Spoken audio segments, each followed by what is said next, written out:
क्षणभंगुर नाही भरवसा,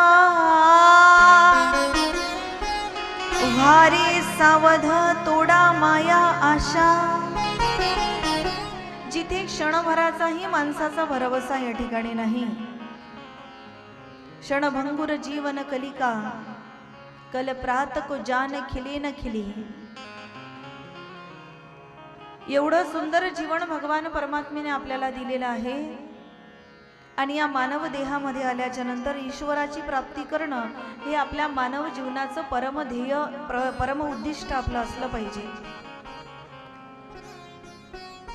सामान्य ज्ञान प्रत्येकच व्यक्तीला या जगतामध्ये आहे। आहार, निद्रा, भय, मैथून या चारही गोष्टीचं ज्ञान जे सामान्य ज्ञान आहे ते प्रत्येकालाच आहे। जेवायचं कसं हे कोणालाच सांगावं लागत नाही, भोजनाचं ज्ञान कोणाला द्यावं लागत नाही। जो जीव जन्माला आलेला आहे, जे बाळ जन्माला आलेलं आहे ना, त्या जन्माला आलेल्या बाळाला सुद्धा आईचं दूध कसं प्यावं ते शिकवावं लागत नाही। त्या बालकाचा त्या ठिकाणी जन्म होतो आणि जन्म झाल्या झाल्या तासाभरामध्ये आईच्या स्तनाला त्या बाळाला लावल्या जातं आणि बाळ त्या ठिकाणी दूध प्राशन करायला लागतं, दूध प्यायला लागतं। मला सांगा ना, ते जन्माला आलेलं बाळ ज्याला कुठल्याच गोष्टीचं ज्ञान नाही, त्या बाळाला आईचं दूध कसं प्यावं हे शिकवावं लागतं का? त्या जन्माला आलेल्या बाळाला सुद्धा आईचं दूध कसं प्यावं हे शिकवावं लागत नाही। त्या बाळाला सुद्धा आईचं दूध पिता येतं। याही पुढे जाऊन सांगू, गाय आहे ना, गाय ज्या वेळेला वासराला जन्माला घालते ना, आणि जन्माला घातल्याच्या नंतर 5 मिनिट 10 मिनिट पर्यंत ते वासरू असं शांत बसून असतं, थरथरायला लागतं आणि हळू 10, 15, 20 मिनिटाच्या नंतर थरथरत का होईना उठून उभं राहत वासरू बरोबर आपल्या गायीच्या कासेजवळ जातं। गायीची कास कुठं आहे हे वासराला शिकवण्याची गरज नाही, गायीचं दूध कुठे जाऊन प्यायचं आहे हे वासराला शिकवण्याची गरज नाही, ते बरोबर त्या वासराला त्या ठिकाणी कळत असतं। म्हणजेच काय, जेवणाचं जे ज्ञान आहे, आहाराचं ज्ञान आहे, हे प्रत्येकच व्यक्तीला आहे।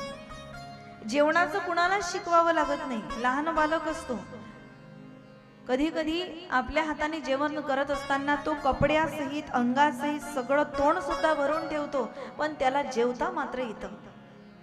आहाराचं ज्ञान कोणाला द्यावं लागत नाही, जेवायचं कोणाला शिकवावं लागत नाही। निद्रा, झोपेचा तर विचारच करू नका। तुमच्या गावामध्ये एवढी थंडी आहे म्हणून सांगू तुम्हाला, असं वाटतं त्या पांघरुणाच्या बाहेरच निघू नये, तेवढं बरं आहे, पेंडॉल गरम आहे, पण इथं आल्यावर गरमी होते। आणि थंडी जास्त असली की झोपही जास्त येते।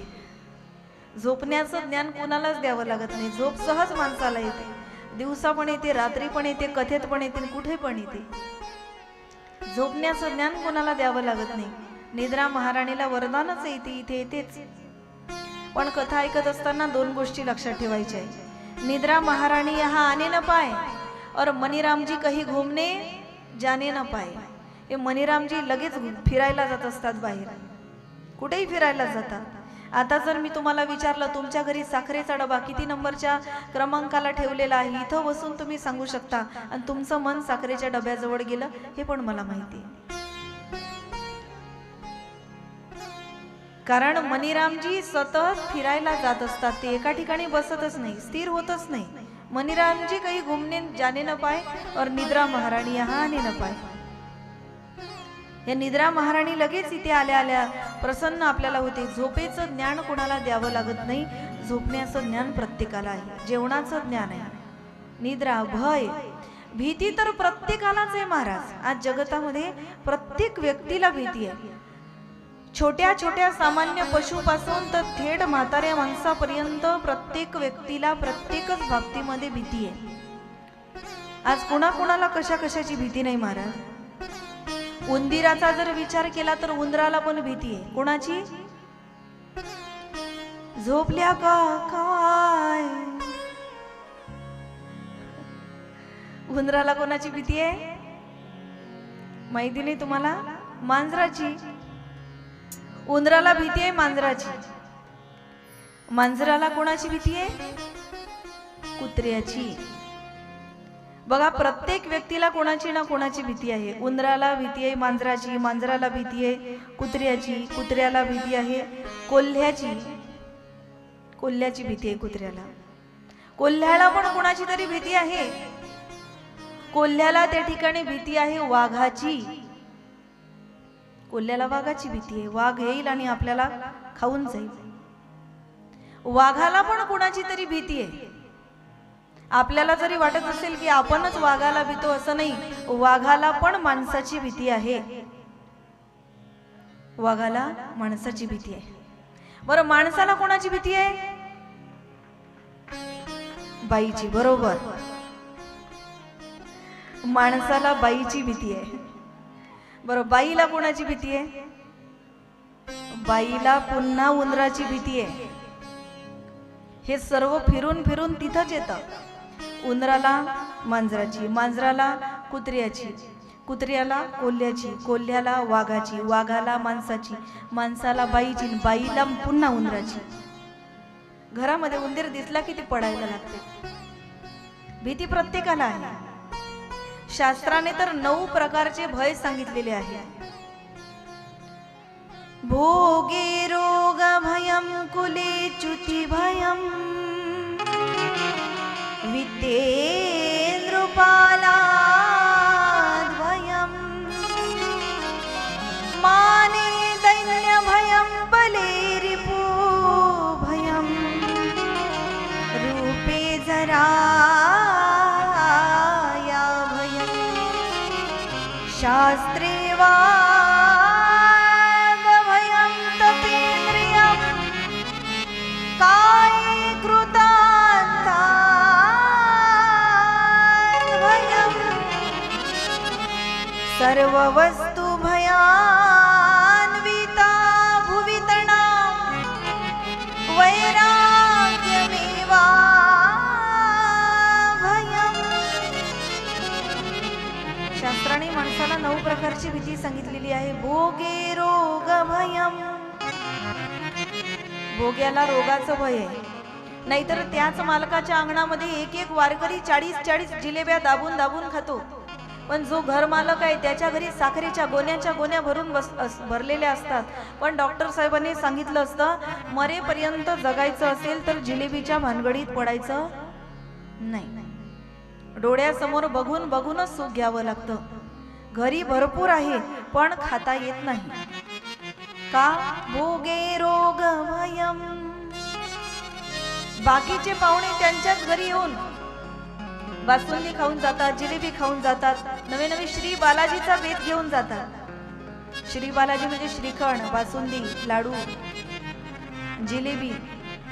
तोंडाला फक्त पाणी सुटू देऊ नका. सगळं जेवण करून जातात. पण घरमालक जो असतो ना, घरमालकाच्या ताटामध्ये ताकात भाकरी चुरून चुरून तो खातो. का? डॉक्टर साहेबांनी सांगितलं असतं, मरेपर्यंत जगायचं असेल तर जिलेबीकडे बघायचं पण नाही. सगळं घरामध्ये पण खाता येत नाही. का? डायबिटीज आहे, शुगर आहे, खाताच येत नाही. तरी काही लोक त्याच्यावरही मात करतात. काही लोक म्हणतात जीव जाओ पण जिलेबी खाओ. काही त्याहीपेक्षा बहादर असतात. म्हणून भोग्याला रोगाचं भय आहे. खाता येत नाही. सगळं डोळ्यासमोर असतं पण खाता येत नाही. आमचंही काही वेगळं नाही बरं. पंचपक्वान्न ताटामध्ये वाढलेले असतात परंतु खाता येत नाही. का? घशाला त्रास होऊ नये, बोलावं लागणार आहे, बसावं लागणार आहे, म्हणून साधं साधं जेवण करावं लागतं. पंचपक्वान्न ताटात असूनही खाता येत नाही. भोगे रोग भयम, भोग्याला रोगाचं भय आहे. कुले च्युती भयम, कुलवाणाला अधपतनाचं भय आहे. ऊंचे गिरी से गिरे तो एक ही बार, चरित्र गिरी से गिरे तो गिरे जन्म हजार. उंच पर्वतावरून जर एखादा पडला तर कदाचित त्याचा एक जन्म वायाला जाईल. पण जो चरित्र रूपी पर्वतावरून पडला, त्याचे कितीही जन्म घेतले तरी त्याच्यामध्ये सुधारणा नाही महाराज. म्हणून कुलवानाला अधपतनाचं भय आहे. कुले च्युती भयम, वित्तेन नृपालाद भयम, धनवानाला राजाचं भय आहे. कळेल का राजाला, नेल का माझी संपत्ती. धनवानाला राजाचं भय आहे. ज्या वेळेला 500 आणि 1000च्या नोटा बंद झाल्या होत्या ना, त्यावेळेला आपल्यापैकी कुठल्याच लोकांना धोका नव्हता, कारण आपल्याकडे नव्हतंच जास्त. काला धन, काळा पैसा. हा काळा पैसा आपल्या घरी थोडीच मिळणार होता. गडगंज श्रीमंत ज्याच्या घरी आहे, ज्याने दिवाणामध्ये पैसे लपून ठेवले होते, त्याच्या घरी काळा धन त्या ठिकाणी सापडलं. काला धन.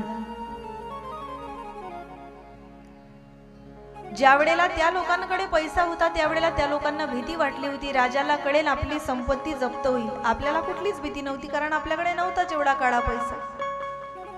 पण त्यांना सांगावं, धन तो हमारा भी काला है, धन तो हमारा भी काला है, पर उसका नाम गोपाला है. धन आमचं ही काळा आहे, पण त्याचं नाव आहे श्याम सुंदर. आजही वृंदावनामध्ये तुम्ही गेलात तर बाकी बिहारी लालजीच्या मंदिरात जर गेलात तर काळा काळा रंग भगवान परमात्म्याचा आहे. महानुभाव पंथामध्ये जे भगवान गोपाल कृष्ण आहे ते पण काळ्याच रंगाचे आहे.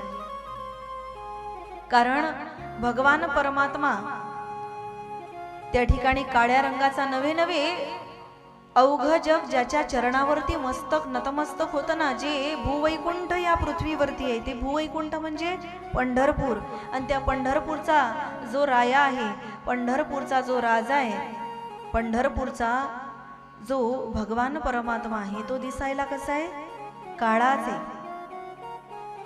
तो पंढरीनाथ पांडुरंग परमात्मा सुद्धा काळा आहे. काही लोक म्हणतात कोणता रंग नेमका चांगला आहे, लाल रंग चांगला आहे की हिरवा आहे की काळा आहे की निळा आहे, कोणता चांगला रंग आहे. पण सांगू, सर्व रंग ज्यामध्ये मिसळून गेले, ज्या रंगाने आमचं अवघं आयुष्य घडवलं, तो जगातला पांडुरंग नावाचा रंग जगातला सर्वात चांगला रंग आहे. लक्षात घ्या, तो पांडुरंग सगळ्यात चांगला रंग आहे. म्हणून माने दैन्य भयम, भोगे रोग भयम, कुले च्युती भयम, वित्तेन नृपालाद भयम. धनवानाला राजाचं भय आहे. वित्तेन नृपालाद भयम, माने दैन्य भयम. मानानं जीवन जगणाऱ्याला गरिबीचं भय आहे. एखादा व्यक्ती गरिबीच्या परिस्थितीतून श्रीमंत झाला तो कधीही चांगला. त्याने कष्ट भोगले आयुष्यामध्ये, कष्ट जीवनामध्ये केले, सगळं करून तो श्रीमंत झाला, तो कधीही चांगला, कारण त्याला त्याच्या गरिबीची जाण त्या ठिकाणी असते.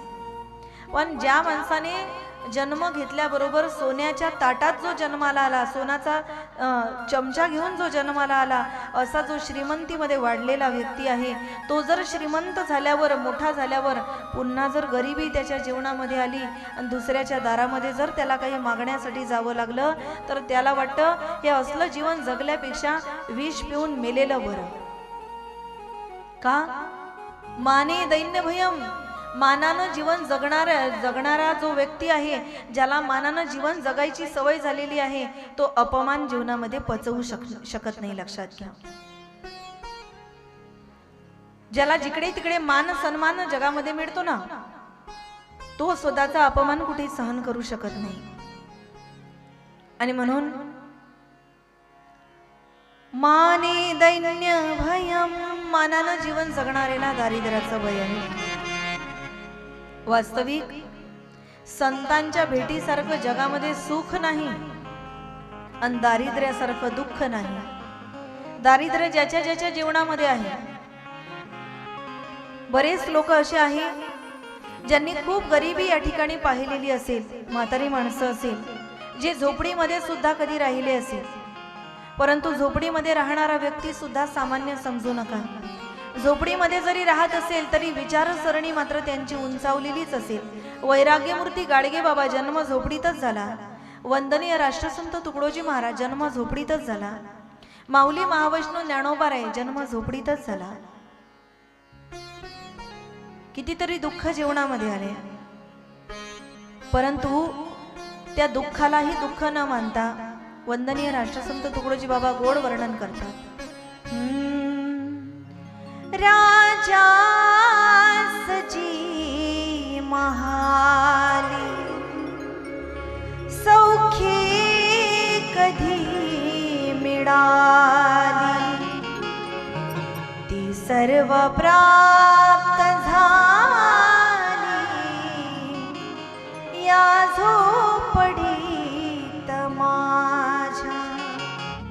साधू संतांचा जन्म झोपडीतच झाला, पण आज साधू संतांच्या नावानं मोठे मोठे मंदिर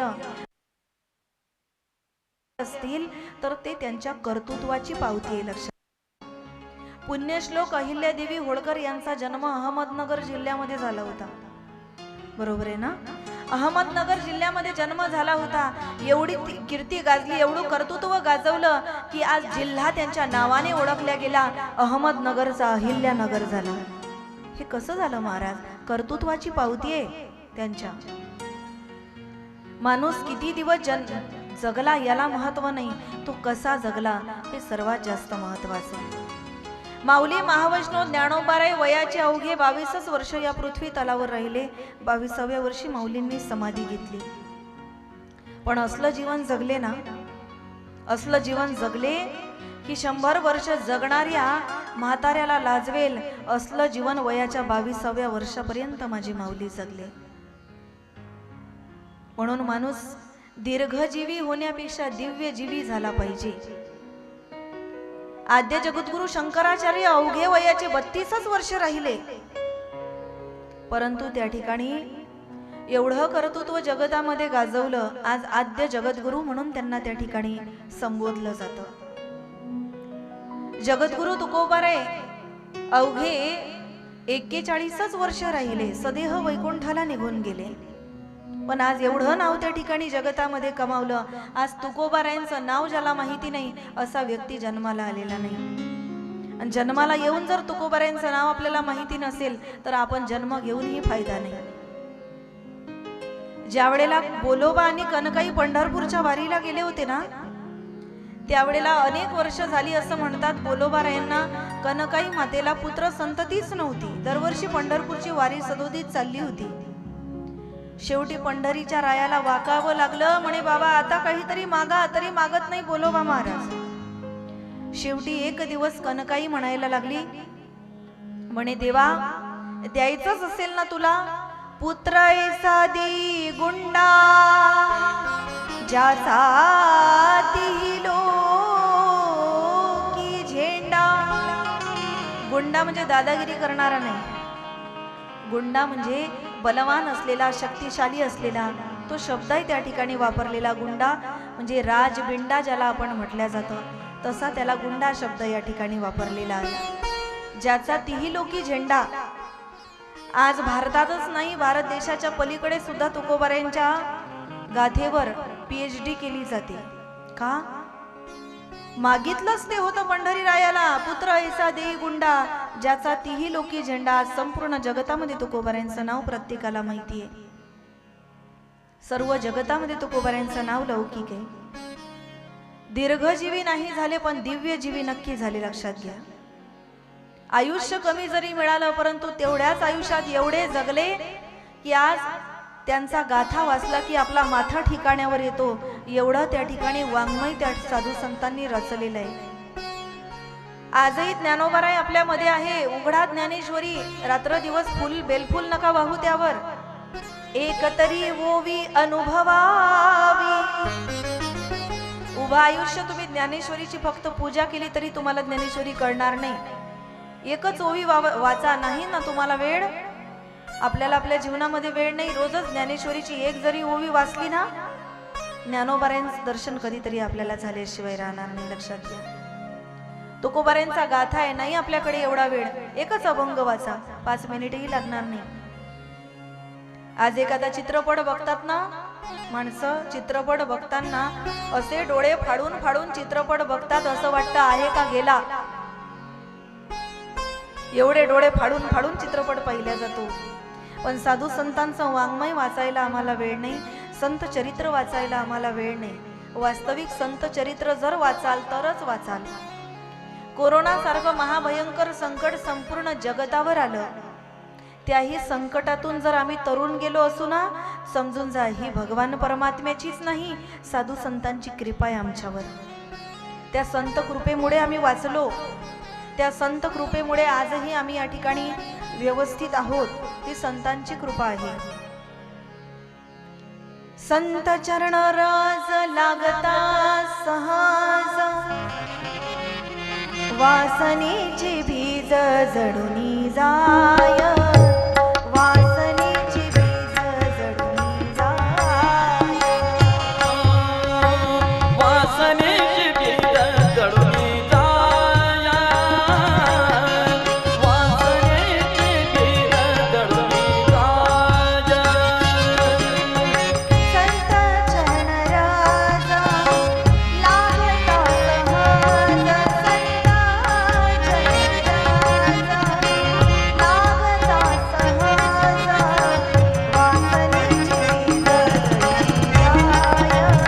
लागता सहज,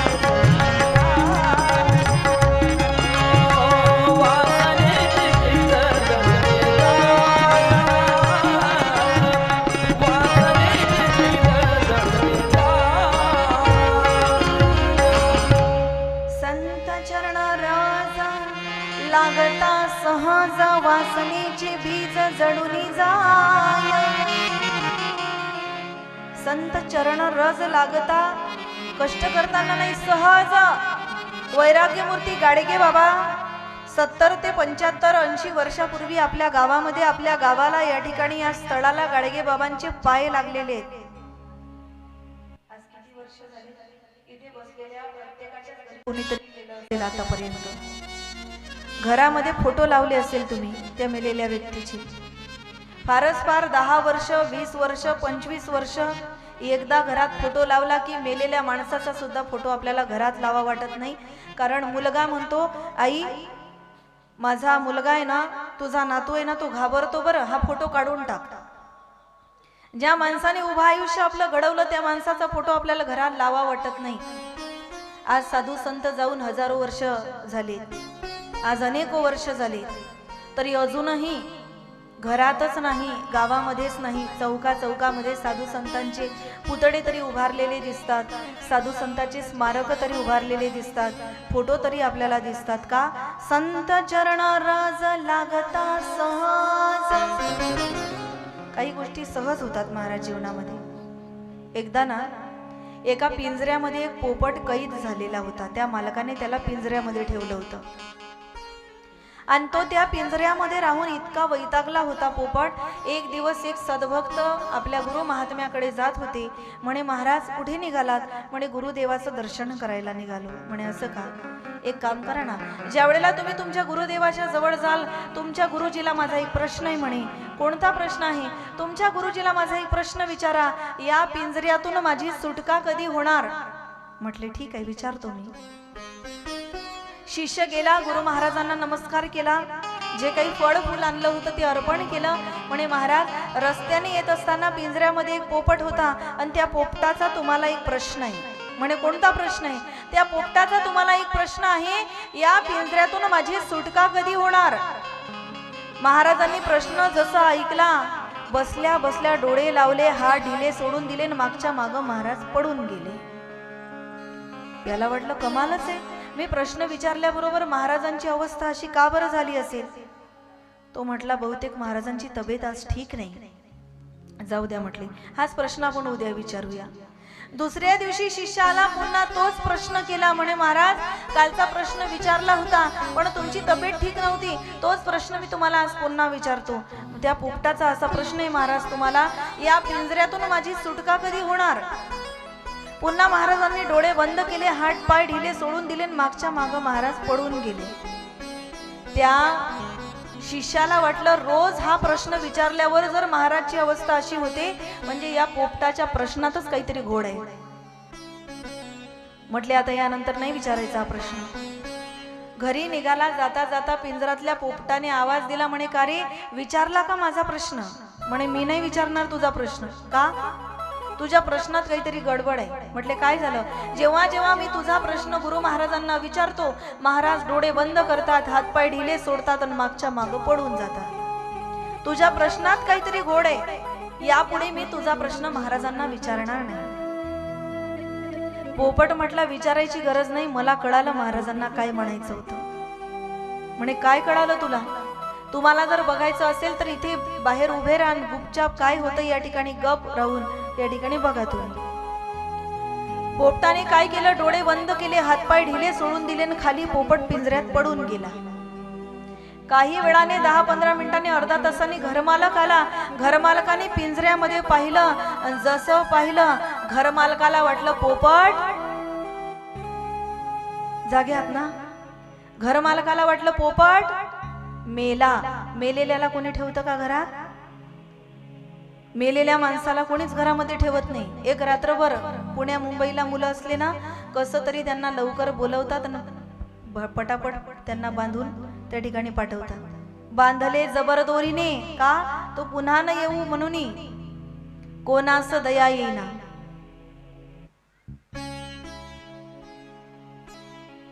त्या व्यक्तीला त्या ठिकाणी बांधल्या जातं आणि त्या स्मशानामध्ये नेल्या जातं. वंदनीय राष्ट्रसंत तुकडोजी बाबा फार गोड वर्णन करतात. हावर्या मना ऐकेना, हावर्या मना ऐकेना, माझा गुरु भक्ती करू देना, माझा गुरु भक्ती करू देना. हावर्या मना ऐकेना, हावर्या मना ऐकेना, माझा गुरु भक्ती करू देना, माझा गुरु भक्ती करू देना, माझा गुरु भक्ती करू देना.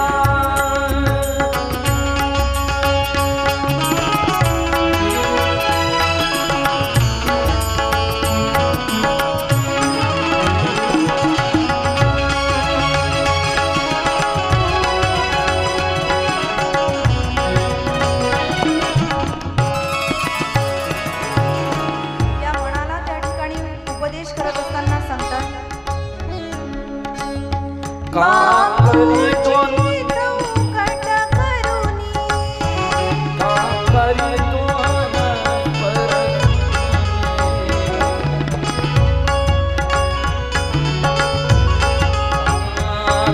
बाबूची चौकट करुनी, बापूजी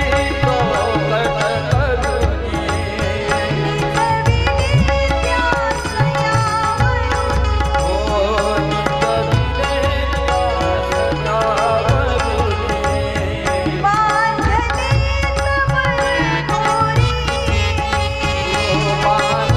बांधले जबरदोरी, तो पुन्हा नाही पुन्हा येवो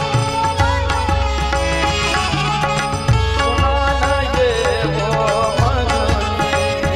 कोणास दया येईना, कोणास दया येईना,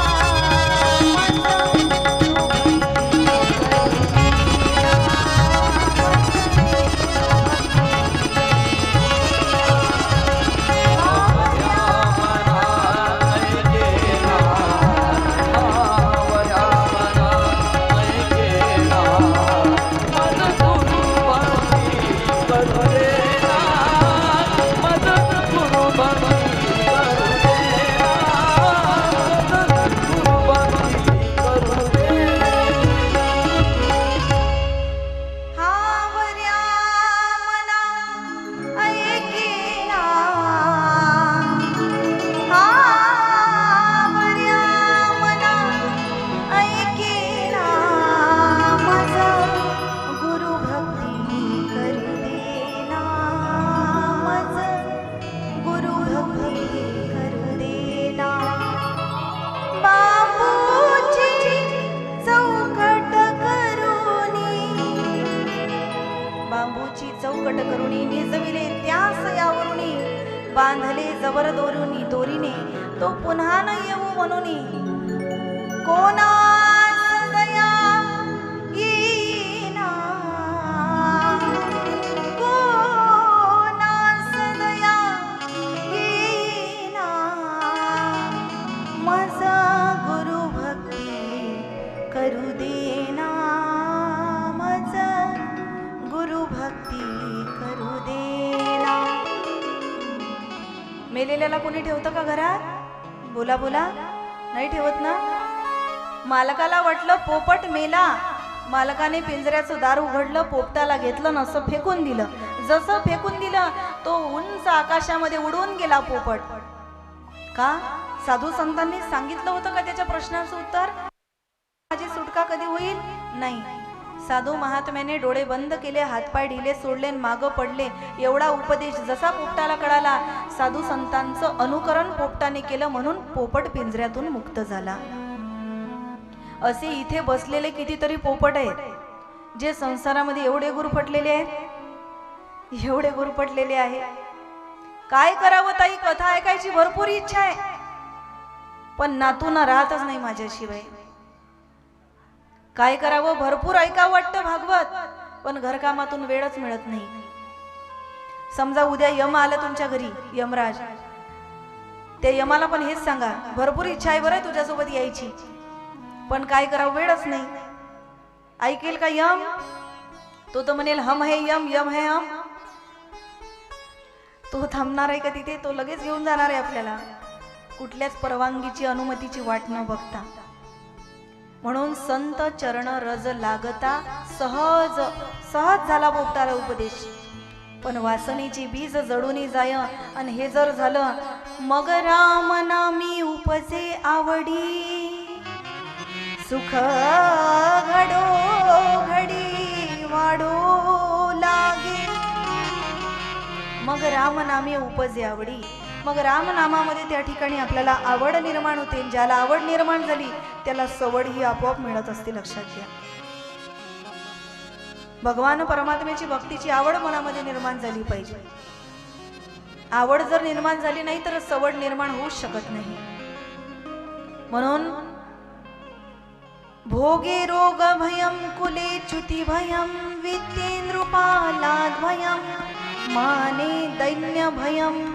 मानानं जीवन जगणाऱ्याला दारिद्र्याचं भय. झोपडीमध्ये जन्माला येऊन जर महालात गेला तर चांगलंय, पण महालात जन्म होऊन जर झोपडीत आला तर मग दुःख आहे, मग तो अपमान पचवू शकत नाही. माने दैन्य भयम बले रिपू भयम.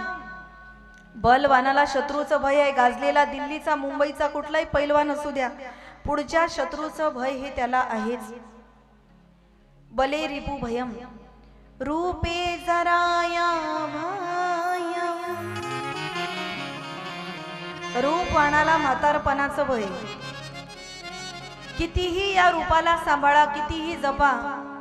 टीव्ही मध्ये ऍडव्हर्टाईज दाखवली जाते, फेअर अँड लवली लगाओ 7 दिनों में निखार पाओ.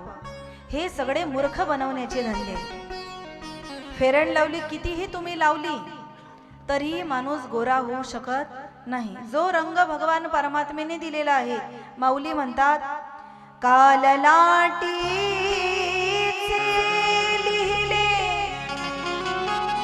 न मोडेगा काही केले,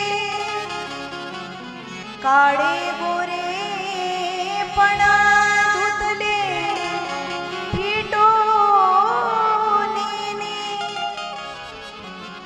ललाट म्हणजे माणसाचं कपाळ. या कपाळावरती जे लिहिलेलं आहे ते आपण बदलू शकत नाही. ललाटीचे लिहिले न मोडेगा काही केले, ते मिटवू शकत नाही महाराज आपण. ज्याप्रमाणे उदाहरण दिलं माझ्या माऊलीनी, काळे गोरे पण धुतले फिटो. जो कोणता रंग आम्हाला देवाने दिलेला आहे, काळा असो, सावळा असो, पांढरा असो, श्यामवर्णी असो, चाफावर्णी असो, गोरा पान असो, कुठलाही रंग जर भगवान परमात्मेने आम्हाला दिलेला आहे तर तो रंग आम्ही बदलू शकत नाही. त्वचा आणखी उजळेल संतूर संतूर, संतूरचा ट्रॅक्टर लावा, काहीच फरक पडणार नाही. ब्युटी पार्लर मध्ये जाऊन मेकअप करून आपण पांढरं दिसू पण गोरं दिसणार नाही, हे लक्षात घ्यायचंय. मग आम्ही प्रॅक्टिकल केलं होतं. ते मोबाईल टीव्ही मध्ये ऍडव्हर्टाईज पाहिली ना फेअर अँड लवलीची. एका म्हशीला आम्ही 6 महिने फेअर अँड लवली लावली, पण म्हैस अजूनही गोरी झाली नाही, उलट काळी काळी चमकायला लागली. सौंदर्य प्रसाधन कितीही तुम्ही वापरा, रूप बदलू शकत नाही. जो कोणता रंग दिलेला आहे आम्हाला भगवान परमात्म्याने, भगवान श्याम सुंदराचा रंग पण काळा आहे, पांडुरंगाचा रंग पण काळा आहे, पण सर्व जग त्याच्या चरणावरती नतमस्तक होतं की नाही? तुमचे आमचे पाय गोरे गोमटे आहे, आमच्या पायाला कोणी विचारत नाही. पांडुरंगाचे पाय काळे कुट्ट आहे, पण त्याच्या पायाजवळ जाऊ जाऊ मरतात लोक. का? त्याचे पायी घाला मिठी, मोलने घे जग जेठी, भाव एकासाठी खांदावा हे आपुलिया. म्हणून तो काळा आहे भगवान परमात्मा.